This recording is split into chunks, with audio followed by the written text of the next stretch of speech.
for his endearing sacrifice for us on our behalf. Pray that you would be with all the classes that are taking place this morning, that they might be productive and useful and guide us closer to you. In Christ we pray. Amen. So this morning we're going to be looking at, and I think you can now hear me better, so at least I'm hearing myself louder, so yeah, exactly. I didn't do anything. That was all Tim's good doing, or Trey, whichever one it was back there. This morning we'll be in Luke chapter 12, and we will be looking at the parable of the rich fool, which is found down in about, beginning in about 13 of that passage.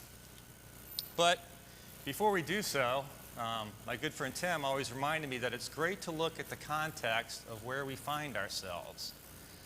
And particularly, I think, as we study this parable and look at this parable this morning, it's very prudent to look at the context that this takes place, because as you talk about a parable and you set aside and you find the message and the meaning, I think we'll find very easily the meaning of this parable contained significantly within the passages that fall within Jesus' story here. So I'm going to back up a little bit, and if you actually go back to Luke chapter 9, we're going to go back a few passages, and if you kind of bear with me a little bit, Luke chapter 9, there's several activities that take place. The crowds are getting large, the feeding of the 5,000, Peter's confession, and then you have the transfiguration, a very critical moment in Jesus' walk here upon this earth. And he's being comforted and sustained, realizing what lays in front of him and what's coming and laying ahead. And then you get to, I think, verse 51 of Luke chapter 9. And this is almost a little bit of a turning point, I think, for the rest of Luke's discussion here. It says in verse 51, it says, when the days were coming to a close for him to be taken up, he determined to journey to Jerusalem. I think some passages say he set his face towards Jerusalem. And the interesting thing about this, when you think about it, is that from here on out, Jesus begins to spend a substantial amount of time preparing his disciples for the nature of the times that are going to come before them. And if you think that things have been difficult for him up until this point, that he's faced questioning and challenges from the Pharisees that are around him, that level of challenge and angst towards him is just going to escalate. It's going to grow even deeper and even stronger, and it's going to spread beyond just a core group of individuals. You look over in chapter 11.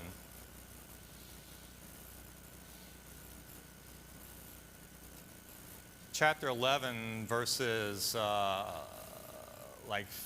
in verse 15 and 16, or even in 14, we see where he actually he drove a demon out of a man who had been mute and was unable to speak. It says the crowds were amazed.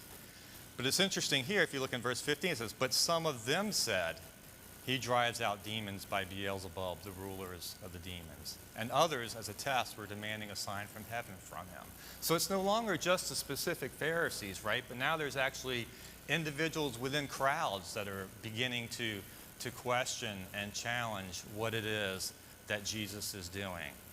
You continue through chapter 11, and as you get towards the end of it, beginning in verse 37, it talks about a Pharisee that invited Jesus to go dine with him. And so he went in and reclined, and the Pharisee saw this because he didn't perform the ritual washing before dinner.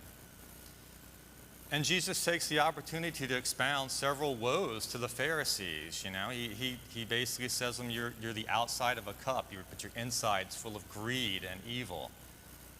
Verse 42, woe to you Pharisees, you give a tenth. Verse 43, woe to you Pharisees. Verse 44, woe to you. And then in verse 45, it's interesting, right? One of the experts in the law, he takes a little bit of offense to this. He's like, Jesus, hey, when you're saying this about them, guess what? You're offending me as well. So now we have others who are, you're insulting us. And Jesus then says, woe to you also. Experts in the law, you should have been doing this. Woe to you who build the tombs in verse 47. 52, woe to you, experts in the law. And we see in verse 53 then it says, when he left there, the scribes and the Pharisees began to oppose him fiercely and to cross-examine him about many things. And they were lying in wait for him to trap him in something he said. And so that brings us to chapter 12. And you begin chapter 12, and sometimes I've read this verse, and I've just kind of really quickly passed over the first verse of chapter 12. It says, meanwhile, a crowd of many thousands came together so that they were trampling one another. And you just kind of keep reading on, right? But it's interesting, if you think about it, this idea, and why is it mentioned that they were trampling one another? You have the Pharisees and the experts in the law beforehand talking about seeking to fiercely oppose him. Crowds had been fiercely opposing him. Now there's an idea of crowds of many thousands coming together such that they were trampling one another. What would this do to the disciples that were around him? I think if we were naturally in that situation, concern, fear for your very well-being, right? Anxiety. The idea of security, what's going to happen. And we see in chapter 12, I think that really is kind of the underlying thoughts of some of his disciples, because the intensity is escalated. So Christ takes this opportunity to allay their fears, to talk about things regarding their life, about anxiety. When you look in verses 4, and we'll see as we kind of progress through this, several of the instances. In verse 4, it talks about not fearing. Verse 7, it talks about fear. Verse 32, afterwards, don't fear. Verse 11, don't be anxious. Verse 22, don't be anxious. Verse 25, which of you being anxious? So there's a specific theme that we see here kind of resonating throughout this section of discourse that Jesus is having when we then see him kind of relay this parable of the rich fool that we'll look at.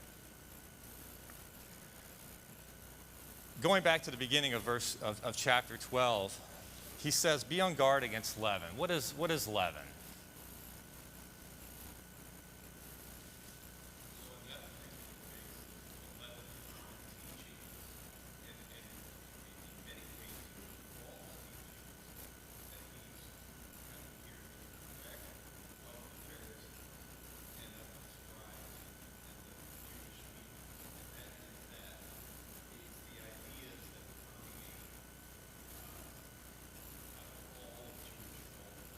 Yeah, no, that's a great, I like the word permeate that you use there, right? Because you think of yeast or leaven. Yeast would be kind of our terminology today that you'd probably more readily kind of connect with, right? It's the idea of growth that's actually causing and being created and happening. And it's something that you don't really see. For those who, are cooks in here and kind of make their own bread, you put yeast in the dough, and then you put it in a bowl, and you put a towel over it, and you come back later, and next thing you know, it's kind of, doubled in size or created and changed in size.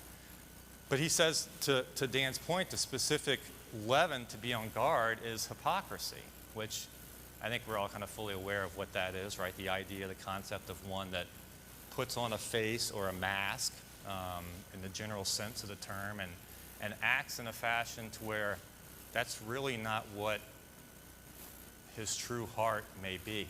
You're playing the role of something else towards others.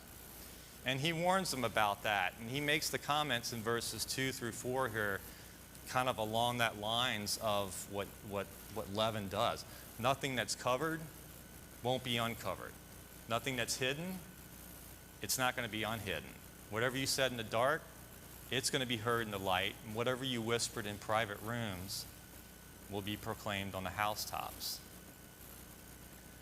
And then in verses 4 through 7, we see here, and the conversation, when you go back to verse 1, implies that he's kind of speaking directly to his disciples, although there is a much greater crowd that is obviously around and listening to this. And in verses 4 through 7, when you kind of put this in the context of everything that's happened through chapter 9 and his focus upon what's going to take place in Jerusalem as he progresses there, what kind of advice does he give to his disciples in verses 4 through 7?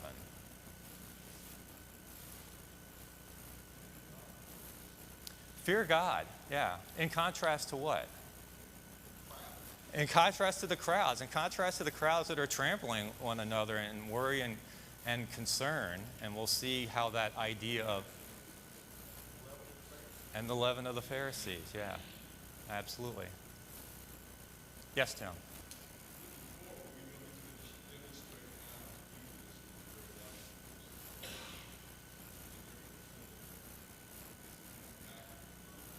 It will come back in their mind. It's a very good point. They will flee at that point in time. He gives them the advice, don't fear the one that can kill the body. Rather fear the one that has the authority to throw people into hell after death. Fear God as opposed. That's the one that you should fear. And he gives the illustration, right? Aren't five sparrows sold for 2 pennies, which was a very minimal sum. Yet he says, not one of them is forgotten in God's sight. And indeed, the hairs on your head are all counted. And, for some of us, that's not quite as much as others. But nonetheless, all of the hairs on your hair are counted. Said, but don't be afraid, you're worth more than many sparrows. And the message here, and what we'll see later, is put your trust and reliance in God for your provisions, for the sanctity of your life, for the focus of something that's much more spiritual in nature rather than something that is present in the here and today. In verses 8 through 12, we see again a little bit of a build upon this concept. He talks about acknowledging before others. If you acknowledge me before others, the Son of Man will also acknowledge him before the angels of God. In verse 10, whoever speaks a word against the Son of Man will be forgiven. The one who blasphemes against the Holy Spirit will not be forgiven. In verse 11, whenever they bring you before the synagogues and rulers and authorities, don't worry about how you should defend yourselves or what you should say, for the Holy Spirit will teach you at that very hour what must be said. I mean, again, right, this kind of helps to draw in that idea and that concept of security, anxiety, allaying any qualms or fears or concerns that the disciples had. I mean, you can only imagine being drawn in front of those that were in a position of power and wondering, what am I going to say when brought up? How am I going to speak? He's been telling them all of this, focusing upon this. And then we kind of get to this little interlude, you might say, but it's very much related to the parable of the rich fool. And how does the parable start?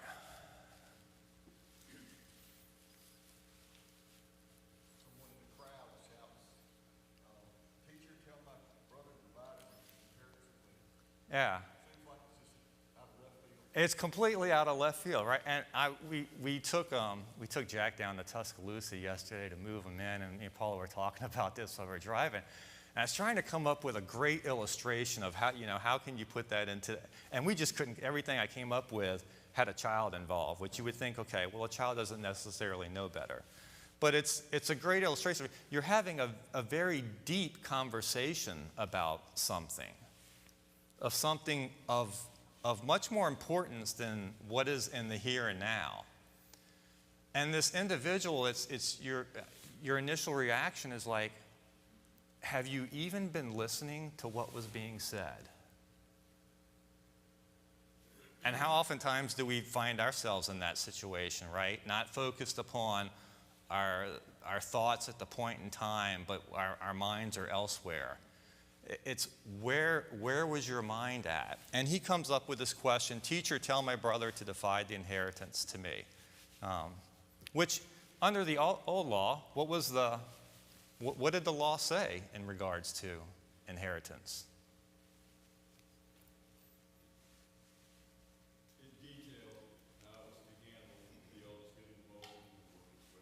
Yeah, in effect, that the eldest would have a double portion, right? And so it's interesting that this wasn't necessarily really a civil question, but it was also a question of how did the law say?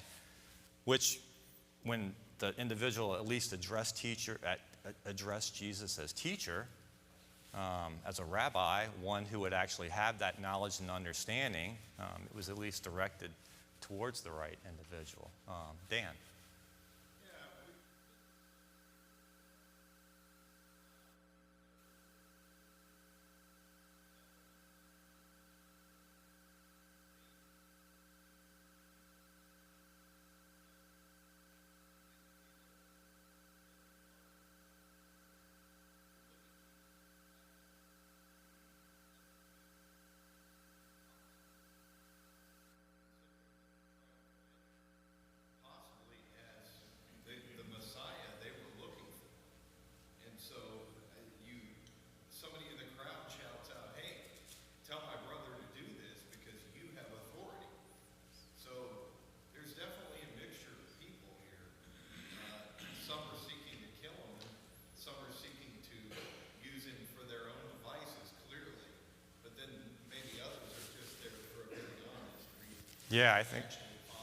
I think without a doubt, there's definitely a multitude of individuals that are within the crowd for differing reasons. I think we see it interesting about this. We don't know whether this was the older brother, the younger brother, one of 5 brothers, or whatever the case may be. But I think we see in Jesus' response to him that he doesn't address the question from what does the law say. He more so addresses the question from what within his heart provoked him to ask that question. A lot of times we see that in the illustrations with Jesus, is that he answers the question which, we always try to work our way down to a root cause. You ask the 5 whys, and you kind of try to work your way down as to, well, what was the base example, or what was the root cause of what caused this to happen? Jesus just immediately jumps to that in this situation with him, because he responds to him, "Friend or man, who appointed me a judge or an arbitrator over you?" And then he told them, don't know if that was the disciples or the entire crowd, but you have the sense that it was almost the entire crowd. "Watch out and be on guard against all greed, because one's life is not in the abundance of his possessions." So what is greed or covetousness? It's really the lust for things that you don't have or want. And typically it's in relation to something that someone else has. Yes, yeah. But it all stems from being focused on the things of this world. That's more important to you than eternity. Yes, no, absolutely. It's a focus upon what others may have, a focus upon the here as opposed to eternity. But I think the other element within, it's not only maybe necessarily what others have, it could be what you have, but you just want more of it, and you continue to chase after it. And whatever that may be, that kind of becomes the consuming element of your thoughts and how you go about your daily life, and that you pursue that. Greed drives you to that. So oftentimes it's just the accumulation of maybe what you have into an abundance, as is described here. More than just what is needed from a necessity perspective, but an abundance. And almost the answer to the parable that we'll look at is, which we're still at 10 after 2, so we have plenty of time, is because one's life is not measured in the abundance of his possessions. So then let's look at the parable in verses 16 through 21 and see what comments we may have in regard to this, what observations we can make out of this, what applications to ourselves today. Beginning in verse 16, I'll read through the parable first off.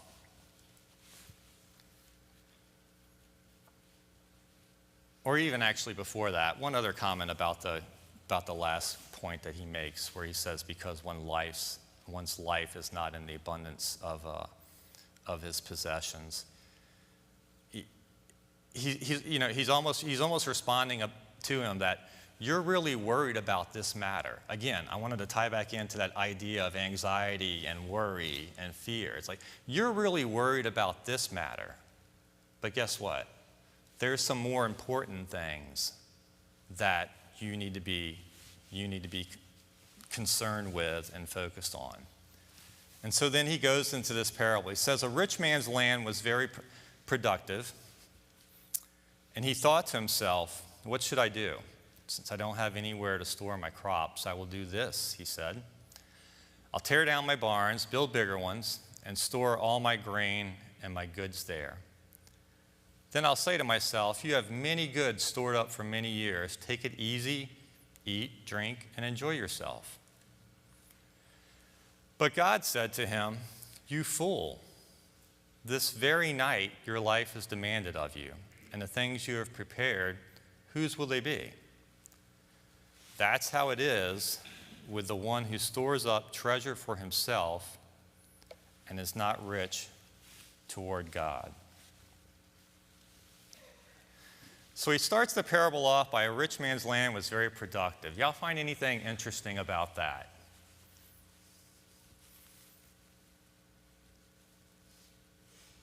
He was wise in doing what he did. He knew how to generate a profitable venture, as it were.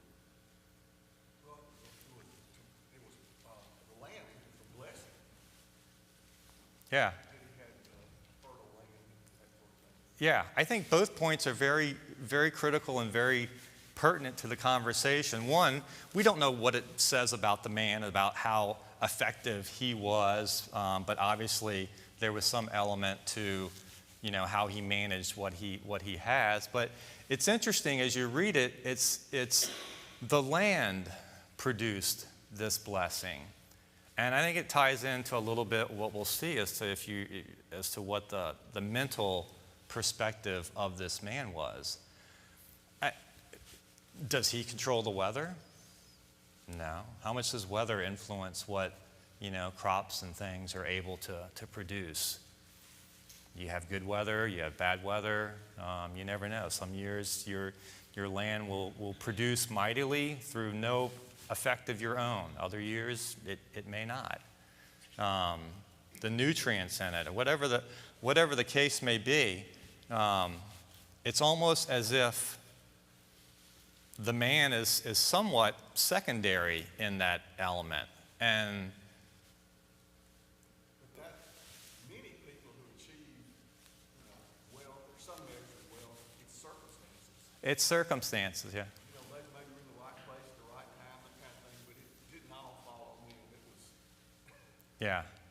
we see that, just like this man, we see that often. We see that that's a very, very good point. We see that every element that, often the circumstances that you find yourself in can be very beneficial, and you reap the benefits of those. But it's interesting that in here there seems to be no acknowledgement or recognition of this individual, of where those benefits came from. And hopefully if we find ourselves in that situation, that's the watch for ourselves, and that the possessions that we may have, the abundance that we may have, they're through God's blessings. Maybe one of the opposites to this attitude is Job.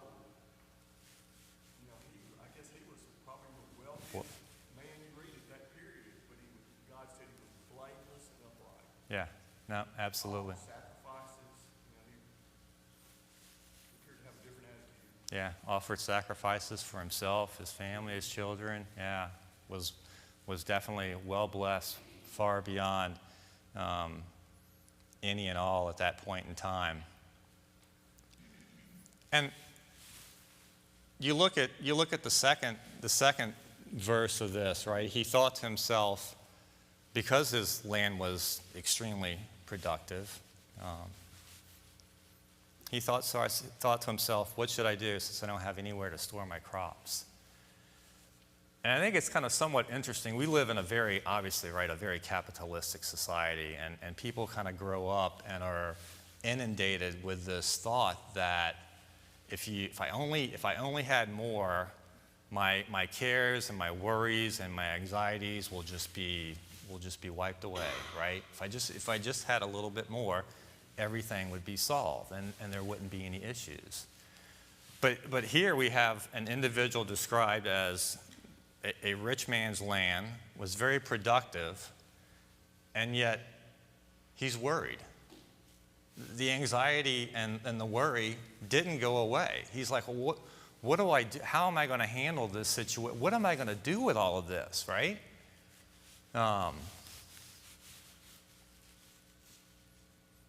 What other observations do y'all see within this parable?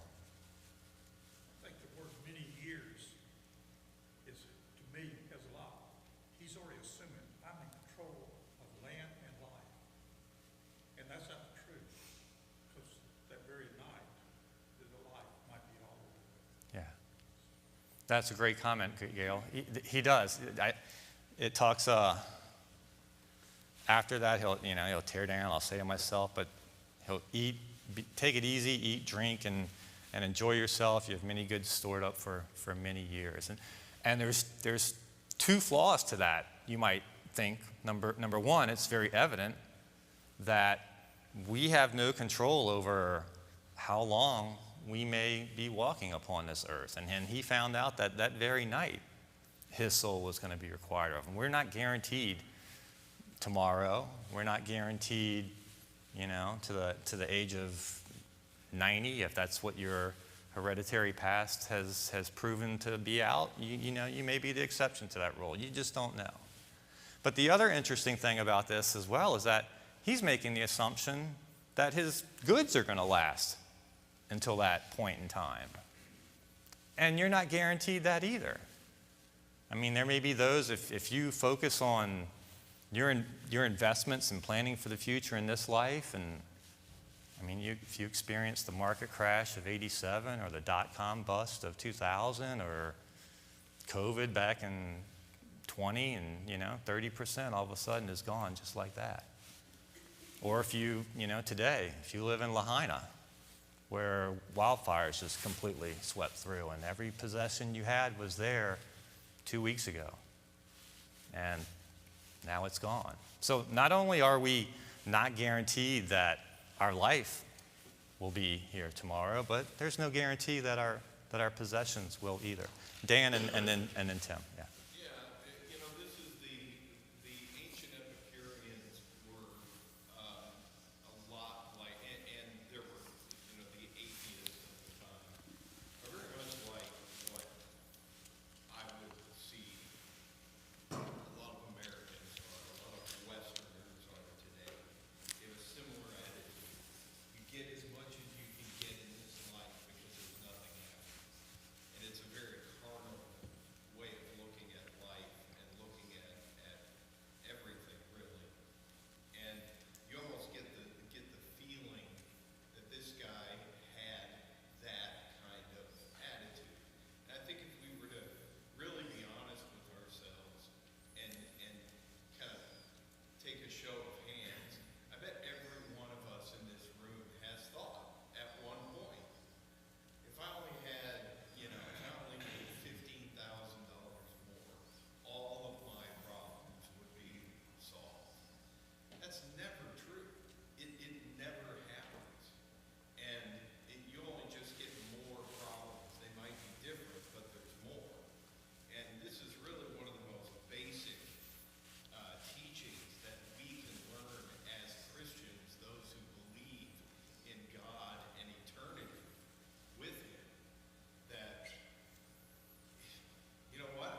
comment. Tim? I think the other side of it, when you go back to Deuteronomy, it talks, Moses telling the people, when you go in there and you reap the benefit and the blessing of the land, you need to be careful because you're going to forget who provided this for you and will continue to provide it as long as you serve it.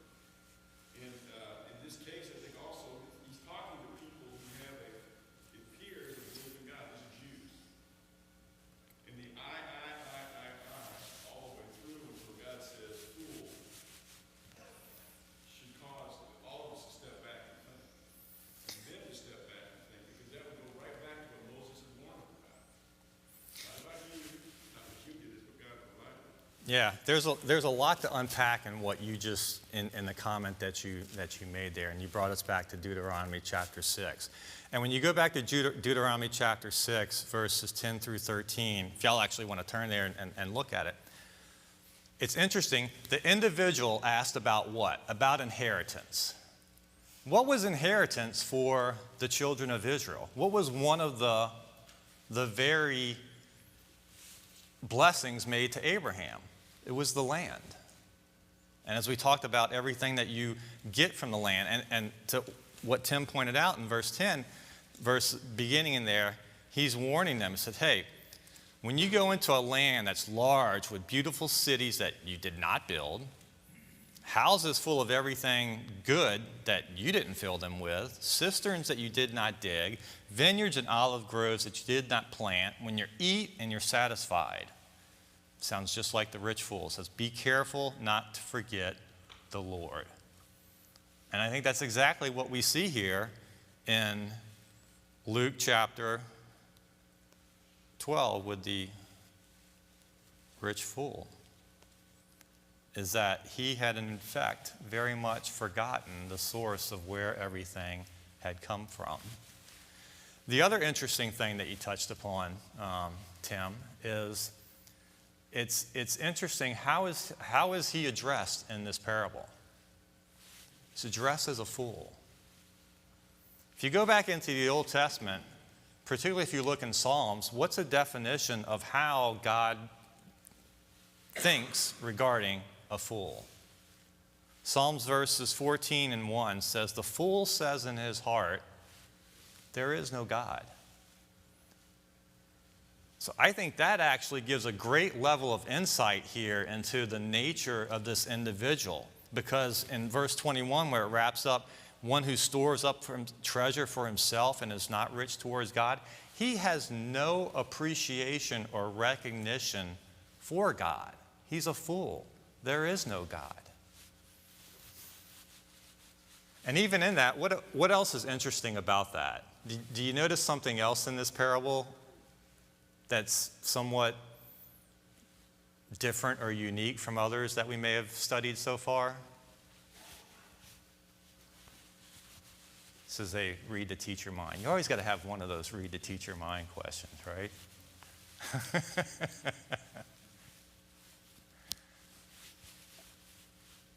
So the idea of fool that we just kind of discussed and talked about, and how it's the fool says in his heart, there is no God.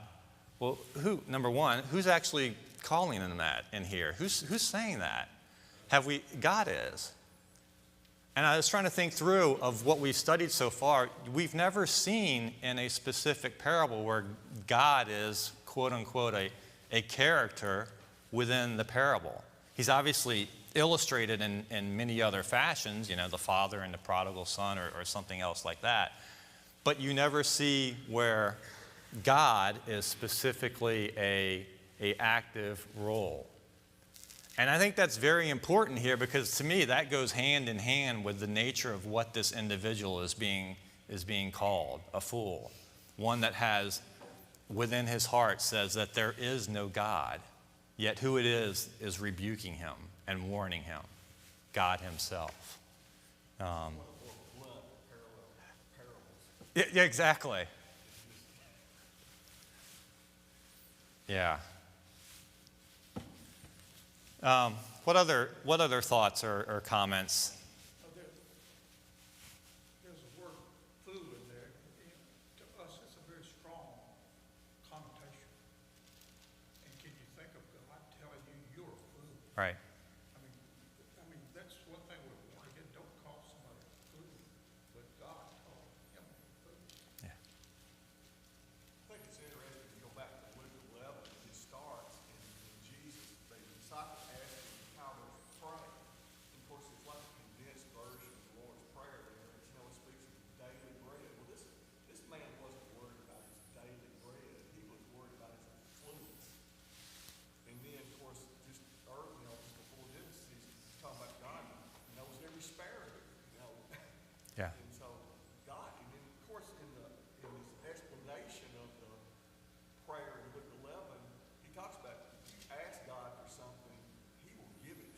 Yeah. And things that you need. yeah, no, that's a great point, Jim. And you see that after, even in Luke chapter 12, the verses that follow this parable. It starts off with a therefore, and you're always told, well, when you see a therefore, why do you ask what it's there for? But that's an interesting analogy back to the prayer in the beginning of Luke chapter 11, because it starts off an acknowledgement whenever you pray, Father, your name be honored as holy, your kingdom come. So it's an acknowledgement of God, and then a discussion about blessings for today. And this individual didn't even do the first part. He was just more concerned about today. Tim? Well, the other thing that's interesting is if we were looking at this from the outside, not from God's perspective, we said, look, man, that guy was smart, he was doing, he's taking advantage of what he's been blessed with, and everything would look good. But inside, he's like Christ, the woes of the Pharisees, you're outside, you're painted white and whitewashed, but inside you're full of dead man's bones. Yeah. And that's the picture of the fool in Proverbs, the contrast of the wise versus the fool. How it looks to us, and how it looks to God are two different things. And God gives us, if you will, the perspective to look at it properly. Yeah, no, absolutely. There's like a huge danger of the idea of self-sufficiency from that regard, right? And that we have the ability to provide and sustain for ourselves. And there's the recognition throughout this, whether you're going to speak before others, whether your life is in danger, whether you're focused about an inheritance or the possessions of today, a recognition that God will provide. And that's kind of the summation of it, is that store up for yourselves, not for yourself, in verse 21, but be rich towards God. One thing about Ephesians 4, the whole household of Ephesians, you work so that you have to share with others. And this man clearly didn't have that, or it doesn't appear he has that attitude at all. That's true. When you look at you can count the I's and the my's, and you're over 10 or however many your passage may be, right? But there's no recognition of others. There's no concern for others. There's no, I'm not going to build bigger barns. Maybe I can provide for others. How can I be rich toward others? I thought you were going to go in Paul. I'd also kind of talked about when you look in Philippians chapter 4, right? Paul talks there in verses 11 through 13. He kind of emphasizes this. He says, I've been in periods where I've been in great need. I've been in periods where I've abounded. But I'm the same individual in all of those because I can do all things through Christ who strengthens me.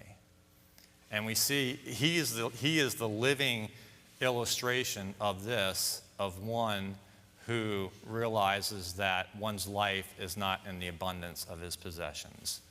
One's life, as you kind of consider the passages beyond, verses 31,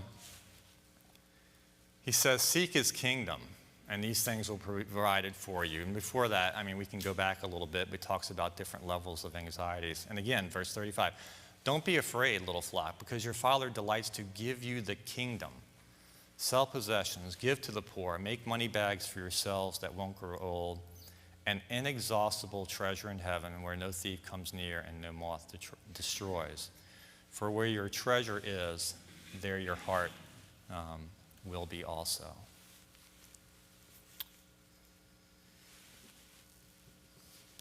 Any other last, Dan? Yeah, just one more thing. You mentioned Paul in Philippians 4. What a great example. I think that's so kind of cogent to this conversation.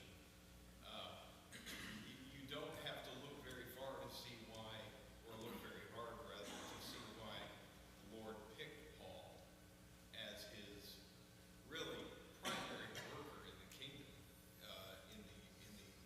especially during the early church period, because Paul knew where his priorities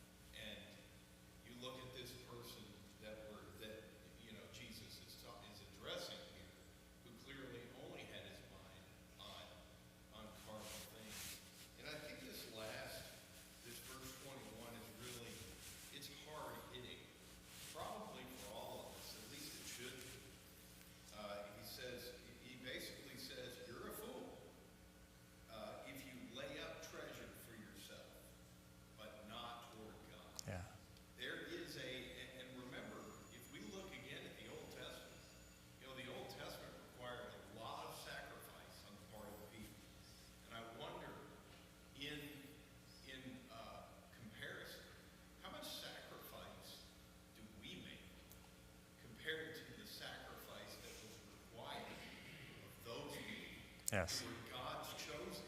That's the example. Remember, the Old Testament is given to us for our learning. Our learning, yes, So absolutely. what do we do with that example? Are we really sacrificing, or are we just hoarding up for ourselves? Yeah, absolutely. Let's go to our God and Father in prayer really briefly at the end of class here. Our Father, again, we're so thankful for the guidance that you give us, and we recognize that many things that we have here, all things that we have here on this earth are blessings from you. Help us in our study this morning, our Father, to make sure that we lay up and store things that are permanent with you, and that we are rich towards you and we are rich towards others in our love. We ask you for this help in this prayer through your Son and our Savior, Jesus the Christ. Amen.